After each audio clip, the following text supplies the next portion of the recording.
Bien, nos quedamos entonces en la parte de identificación de impacto y vimos diferentes metodologías y seguramente hay muchas más metodologías. Nosotros vamos a usar en particular, a los efectos que ustedes sepan cómo utilizar alguna de ellas, vamos a utilizar la matriz, como ya les dije, en el trabajo práctico. Siguiente paso en un estudio de impacto ambiental, luego de la identificación debe haber una caracterización de los impactos. La caracterización de los impactos implica, como su nombre lo indica, decir y dar cualidades, podríamos decir, o características de los impactos. Allí es cuando ustedes comienzan a indicar si el impacto es positivo o si es negativo. Allí es cuando comienzan a asignarle una duración de tiempo, una región, un sector del espacio. Para caracterizar impactos existen muchas metodologías. Nosotros aquí vamos a explicar, bueno, en todo caso en el práctico van a utilizar una de estas tantas metodologías, pero básicamente todas las metodologías tienen más o menos la misma forma, con algunas palabras mencionadas de una forma u otra, pero básicamente son las mismas. Entonces, en la primera parte de esta caracterización de impactos, luego viene el ejemplo, ustedes tienen indicado en forma general en qué consisten los métodos de caracterización de impactos. Por ejemplo, todos los métodos requieren indicar para cada impacto si son beneficiosos o perjudiciales, o lo que yo les mencionaba, si son impactos positivos para el ambiente o negativos para el ambiente. Y según la metodología que sea, se reflejará eso, ya sea con palabras o posteriormente con números, como lo vamos a ver. Por lo general, todas las metodologías requieren asignarle al impacto una duración en tiempo. Puede ser que el impacto, como dice aquí, se presente en forma intermitente o sea continua, es decir, puede ser un impacto de duración corta, como por ejemplo, una excavación que genere partículas de polvo en el ambiente. La duración de esa emisión de partículas se acota al tiempo que se esté realizando la excavación, por ejemplo. Distinto de una tala de árboles como impacto. Ese impacto, esa tala de árboles o ese desmonte que se requiera hacer para una obra en particular, tiene un carácter que ya es permanente, porque se supone que se cortan los árboles para instalar algo allí, por ejemplo. Entonces, en base a eso también se describe el impacto según su duración temporal. Acá mencionamos intermitente o continua, podríamos decir temporal o permanente. También es necesario indicar su característica espacial. Puede ser que un impacto sea de tipo puntual o bien que sea local o regional. Un impacto puntual, por ejemplo, sería sobre el suelo una obra de excavación, como estábamos diciendo. Se excava en ese sector específicamente. Y un impacto de tipo local podría ser las emisiones de ciertas sustancias nocivas o de contaminantes desde la chimenea de una fábrica, que uno supone que con la acción del viento esos contaminantes pueden llegar a dispersarse en una región un poco más amplia que el sector propiamente donde está la chimenea, como ejemplo. Podemos también indicar para cada impacto o analizar su reversibilidad, es decir, si pueden retornar a sus condiciones naturales o originales en forma natural, o bien en algunos casos si se puede retornar, pero mediante la acción del hombre, o en el peor de los casos si se puede retornar o no se puede retornar, perdón, y resulta irreversible. Todo eso va a contribuir entonces a la calificación y a la caracterización de un impacto. También podemos entonces indicar su magnitud. Cuando yo decía que ustedes iban llenando la matriz, les decía que en ese momento no se preocupen si el impacto es muy alto o muy bajo, sobre todo, sobre todo cuando es bajo, que no saben, tienen la duda de marcarlo o no marcarlo. Cuando en la caracterización de impactos uno analiza la magnitud, allí puede indicar con otras palabras, con las mismas palabras que tienen indicado aquí, si el impacto es elevado, si es medio o si es bajo. ¿sí? Bien. Entonces, según las diferentes metodologías que existen, acá vamos presentando la que ustedes van a estudiar, luego se procede a valorar los impactos. Valorar implica darle un valor y este valor es numérico.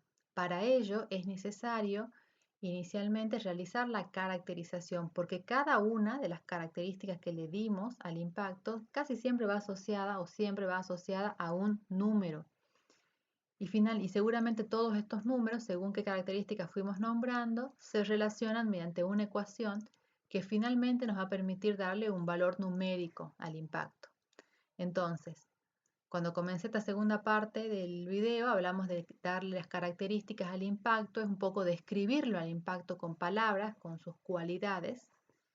Y luego ahora entonces estamos en la valoración. Lo repito porque suele generarles confusión o a veces pasan directamente a la valoración y se comen la caracterización, sobre todo en el parcial, cuando hacemos este tipo de ejercicio. Entonces, que quede claro que caracterizar implica indicar todas las características o cualidades de un impacto.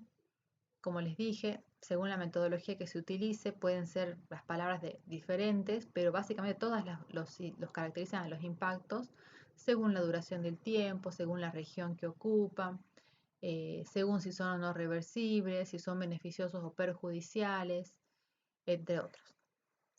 La extensión que tiene el impacto, entre otras características. Entonces pasamos a la valoración y aquí ya tenemos un cuadro que va reflejando la metodología que ustedes van a estudiar. Fíjense que en la primera parte vamos a hablar del carácter del impacto, que es lo que recién vimos como su carácter genérico. En esta metodología en particular no indica beneficioso o perjudicial, sino negativo o positivo. Y si es negativo, ya si vamos a la parte de valoración, le asigna un -1 y si es positivo, le asigna un +1.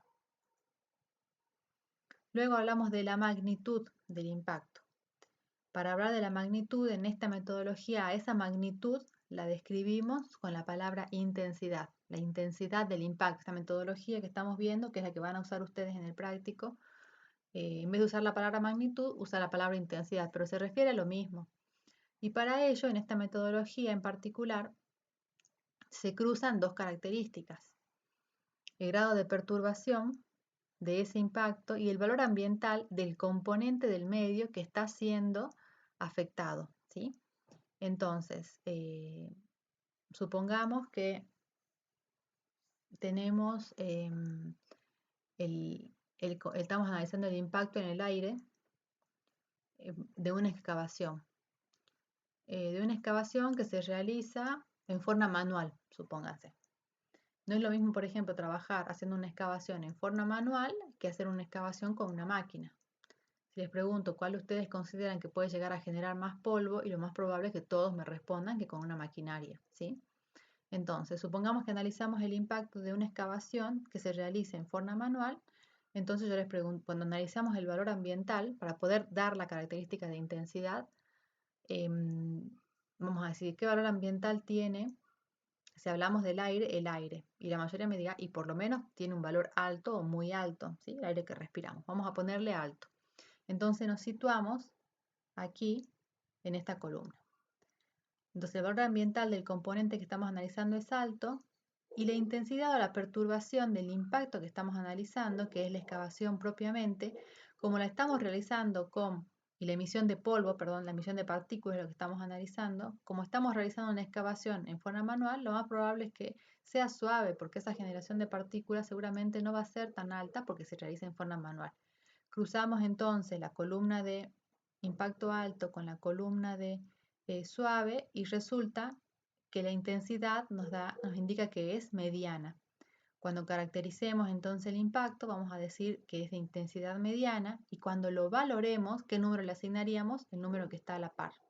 Su valor es 3. Este trabajito es lo que van a tener que hacer ustedes en el práctico.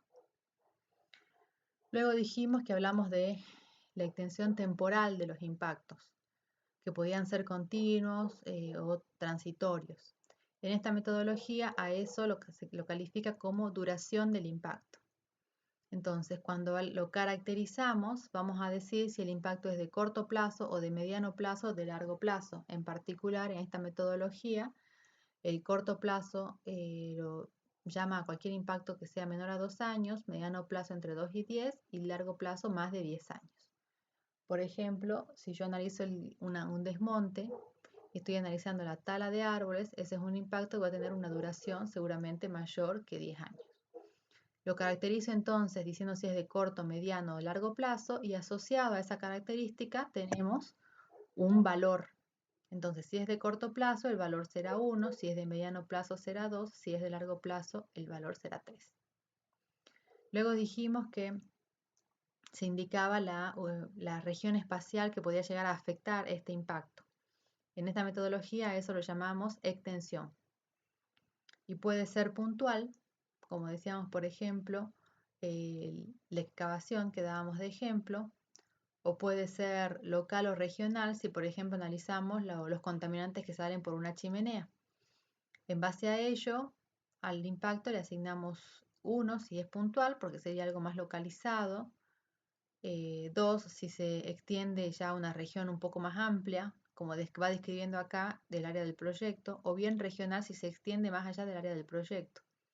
Por ejemplo, la descarga de un efluente contaminante, ya sea en el aire o en el río, por lo general tiene a la larga impactos en forma regional. Luego continuamos con el desarrollo. Esto no lo habíamos indicado cuando mencionamos en general las características, pero nos indica cómo va evolucionando el impacto, si se produce en forma rápida, mediana o lenta. Un impacto rápido entonces sería la generación de partículas por una excavación. Se produce en un periodo, para el caso de esta metodología indica mayor a un año. Un impacto medio entre 1 y 6 años y un impacto lento que sea mayor de 5 años. Y en base a eso le asignamos, el más perjudicial sería el rápido, por eso le asigna la mayor puntuación. Luego dijimos que íbamos a analizar el grado de reversibilidad. Y aquí, esta metodología, para caracterizar, tiene 3 formas. El impacto es reversible cuando no normalmente el ambiente vuelve a su estado anterior o a su estado original. Por ejemplo, seguimos con el ejemplo de la excavación. Yo ceso la acción impactante que es excavar y las partículas dejan de aparecer en el ambiente. Entonces ese es un impacto reversible porque cuando ceso la acción impactante, el ambiente retorna a su estado original. Un impacto que es parcialmente reversible sería el impacto que requiere la acción del hombre para volver a su estado original. Sería, por ejemplo, que se derrame hidrocarburos o algún contaminante en el suelo. Supongamos una obra de construcción y analizamos el potencial impacto de los derrames que puedan llegar a provocar las maquinarias, imagínense. Supónganse una obra de una ruta. Entonces, ¿puede haber derrames de hidrocarburos? Sí. ¿El suelo solo va a volver a su estado anterior? No, seguramente se puede restaurar ese suelo, pero por ejemplo haciendo un recambio de suelo. Y un impacto irreversible es aquel que no puede retornar a su estado original, y yo le agregaría allí en un periodo razonable de tiempo, ¿sí? Por ejemplo, la extracción de un recurso natural como un mineral de la tierra es un impacto irreversible porque ese yacimiento se va a ir agotando y es difícil que vuelva a reponerse. Entonces, en base a ello, las características entonces del impacto serían reversible, parcialmente reversible o irreversible, y asociado a ello el valor de cada uno de los impactos. Por último, en esta metodología se analiza la probabilidad de ocurrencia, es decir, el grado de certeza de que ocurra el impacto previsto. Es probable que ocurra, es probable que ocurra una probabilidad mayor al 80% o está entre el 80 y el 50%, o es poco probable. Entonces, de probabilidad de ocurrencia cierta sería la característica, probable sería así, otra característica, la que corresponde al 80 y 50%, y poco probable cuando tiene una probabilidad de ocurrencia menor al 50%. En base a ello se asigna esta puntuación. Para el que es cierto, puntuación de 1, para el probable entre 0,5 y 0,9 y para el poco probable entre 0,1 y 0,4. Y esto, la discusión en este caso que tienen un rango de valores, la realiza quienes están valorando y el criterio del evaluador o del consultor en todo caso, de poner si es un 0,1 o un 0,4, por ejemplo. Una vez que entonces caractericé y asociado, como ven en esta metodología, a cada característica tengo un valor, a mí me interesa obtener un valor final del impacto. Y para ello, cada una de esos numeritos que fui obteniendo, los introduzco en esta ecuación. Esta ecuación, CA es la calificación ambiental, CA minúsculo es la característica del impacto, o sea, si era positivo o negativo, o sea que acá vamos a poner un 1 o un menos 1 o un más 1, multiplicado por la intensidad del impacto, que era cuando analizábamos ese cuadrito de doble entrada, mediana, fuerte, baja, ¿sí? El valor que encontremos, la extensión del impacto, si es puntual, local o regional, la duración del impacto, si es de corto, mediano o largo plazo, el desarrollo de ese impacto, si es de desarrollo rápido, de desarrollo mediano, desarrollo lento,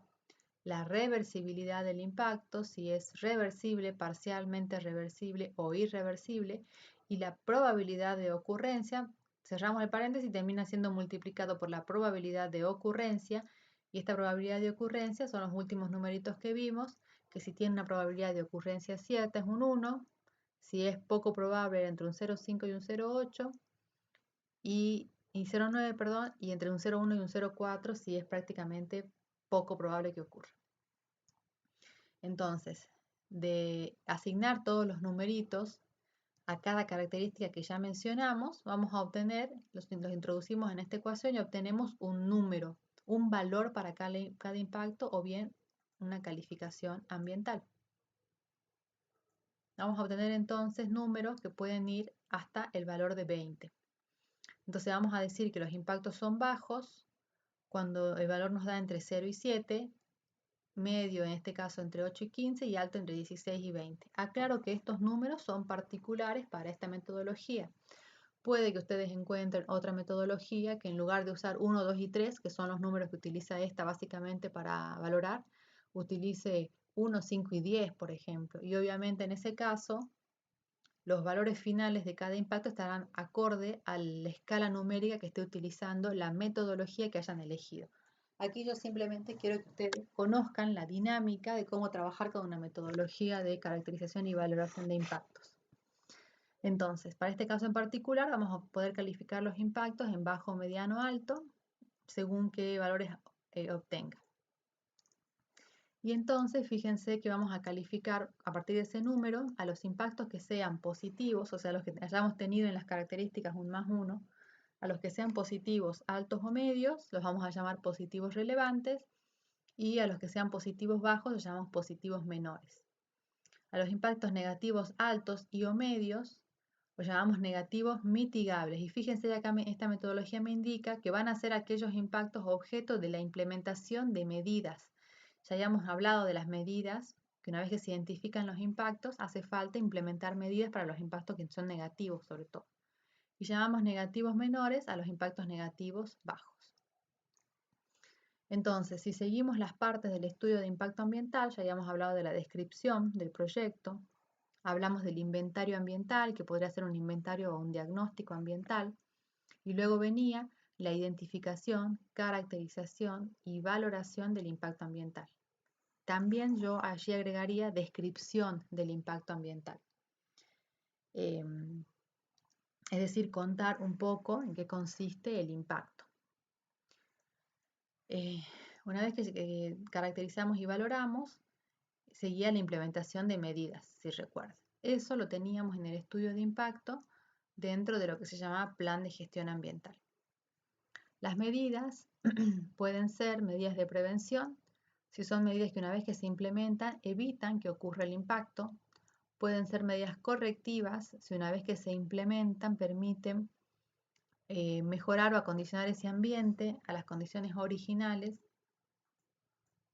Pueden ser medidas de mitigación, Si una vez que se implementan logran reducir esos impactos negativos en el ambiente o de reposición y compensación, si logran, como dije aquí, crear una situación ambiental similar, pero en otro lugar diferente a donde se ocurrió el impacto.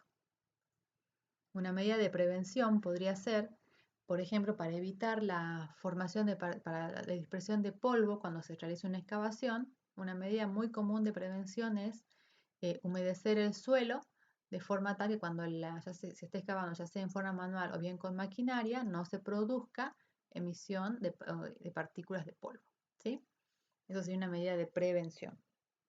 Una medida correctiva podría ser el ejemplo que dimos del derrame de hidrocarburo por una obra de construcción, que esté haciendo, por ejemplo, una ruta, sería reponer el suelo, sacar el suelo que haya recibido ese sector de ese derrame de hidrocarburos y poner un suelo nuevo y limpio. Sería una medida correctiva. Una medida de mitigación sería, si pensamos, por ejemplo, en una fábrica, colocar un sistema, un equipo de tratamiento de gases que por lo general reduce las emisiones contaminantes, pero la verdad que en muy pocos casos un equipo de tratamiento de gases o de partículas en una chimenea, en muy pocos casos logra que no se emita nada de gases contaminantes, sino que siempre, por lo general, reduce justamente la emisión. Esa sería una medida de mitigación. Y una medida de compensación, supónganse que estamos hablando de la obra de la ruta y hace falta cortar árboles, y una medida de compensación sería plantar tantos árboles como árboles se hayan cortado. Eso fue una medida, por ejemplo, que se implementó cuando se hizo la ruta de la obra de la ruta de Yala, la autopista. Esa obra, por el ensanchamiento de la calzada, requirió que se talen bastantes árboles. En total eran 1000 árboles, creo, los que se cortaban. Y no recuerdo en realidad el 1000. Yo evalué esa obra, pero no recuerdo exactamente la cantidad de árboles, pero sí recuerdo que la medida de compensación era instalar por cada árbol que se cortaba 4 árboles. Y obviamente que la medida debe ser completa, implica plantar la cantidad de árboles y cuidarlo para que los árboles crezcan, cosa que en este caso creo que no se hizo mucho. Pero bueno, esto entonces podrían ser las medidas. Las medidas pueden resumirse en una ficha, esto es para que ustedes lo sepan nada más, donde se describe la acción que produce la medida, el impacto que está provocando, qué componente del ambiente es el que se encuentra afectado, cuál es la medida que se está proponiendo y qué costo, dentro de las características de la medida, qué costo implica la misma y quién debe ejecutarlo. Esto para que ustedes sepan por lo general en un estudio de impacto ambiental. Todo este conjunto de medidas entonces van a ir a formar parte de un capítulo dentro del estudio de impacto ambiental que se denomina Plan de Gestión Ambiental. El plan de gestión ambiental entonces busca describir estas medidas y asegurarse de que estas medidas se materialicen y se cumplimenten, obviamente para garantizar que el proyecto que se esté realizando se desarrolle en el marco del respeto del ambiente, por lo general. Entonces, el plan de gestión ambiental, o a su abreviatura PGA, va a contener medidas ambientales, que son las que ya hemos descrito, un plan de seguimiento y control, un plan de monitoreo y un plan de contingencias ambientales. Bueno, las medidas es la descripción de cada una de las que ya mencionamos, el cómo se va a hacer. El plan de seguimiento y control lo que busca es asegurarse que estas medidas se cumplan efectivamente. Por ejemplo, un plan de seguimiento del ejemplo que estamos dando de la emisión de partículas de polvo podría ser hacer un monitoreo periódico de la calidad del aire o analizar la calidad del aire en los momentos donde se realiza la tarea de excavación, por ejemplo. O, por ejemplo, si hablamos de los derrames de hidrocarburos, hacer inspecciones diarias e informes diarios para identificar sectores donde pudo haber derrames, ¿sí? Luego, dentro del plan de gestión ambiental, se introduce un plan de monitoreo que sí específicamente apunta a medir la calidad ambiental. Este plan de monitoreo entonces va a tener análisis por lo general de la calidad del agua, del aire o del suelo, dependiendo qué es lo que se esté desarrollando. Y por último, por lo general el plan de gestión ambiental tiene un plan de contingencias ambientales, que lo que busca es establecer procedimientos de emergencia en caso de que ocurra alguna contingencia que pueda llegar a impactar en forma grande en el ambiente. Un plan de contingencias va a tener diseñado procedimientos para actuar en esas condiciones y evitar que los impactos en el ambiente y en las personas sean los mínimos posibles. Y con esto entonces terminaría el estudio de impacto ambiental. Resumiendo, tiene una descripción del proyecto, un inventario ambiental, una parte donde hablamos de identificación, caracterización y valoración de impacto, y luego de la identificación yo le pondría que es la descripción del impacto también. Una vez que se identifican los impactos, vienen las medidas ambientales y los planes de monitoreo y seguimiento que están involucradas dentro del plan de gestión ambiental.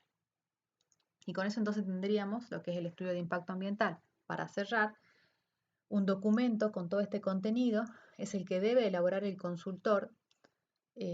Obviamente todo este contenido es referido o analizado para el proyecto puntual o la obra que se esté queriendo evaluar. Este documento entonces es el que es presentado en la autoridad ambiental, y la autoridad ambiental, en base a todo este análisis, es en base a lo cual emite su dictamen de factibilidad ambiental y resuelve otorgar o no factibilidad ambiental a un determinado proyecto. En esto entonces consiste la herramienta evaluación de impacto ambiental como herramienta preventiva, porque fíjense entonces que un consultor, un tercero, va a conocer la descripción de un proyecto, va a evaluar el ambiente donde se va a insertar ese proyecto y en base a eso va a poder identificar los impactos y diseñar para los impactos negativos medidas que hagan que los impactos negativos sean los menores posibles en ese ambiente donde se va a insertar el proyecto.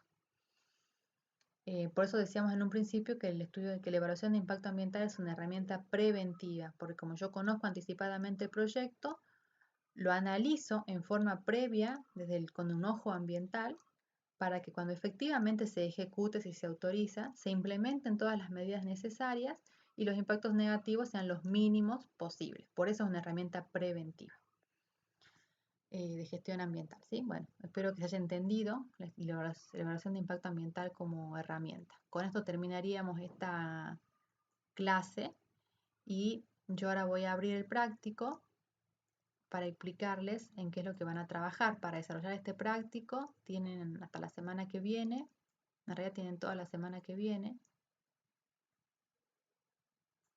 Me parece que yo lo acoté a la ventanita, la acoté. A ver, vamos a cerrar acá y yo voy a hacerles otro videito con la explicación del práctico para que puedan ver bien la explicación.